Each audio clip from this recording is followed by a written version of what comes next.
প্রশাসন এবং এমপি তাকে জবাবদিহিতার আওতায় আমরা এনসিপির পদযাত্রা চলমান থাকবে। ভয় ভীতি বোমাবাজি ককটেল সবকিছুকে উপেক্ষা করে আমাদের পদযাত্রা চলমান থাকবে এবং স্পষ্ট আজকের এই ককটেল বিস্ফোরণ বোমা বিস্ফোরণ প্রশাসনের সহায়তায় হয়েছে। কেন বিদ্যুৎ বন্ধ করে দেওয়া হয়েছিল?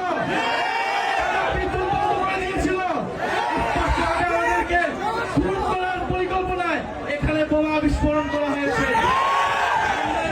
চাই কোন সন্ত্রাসীর ঠিকানা এই সাভারে হবে না।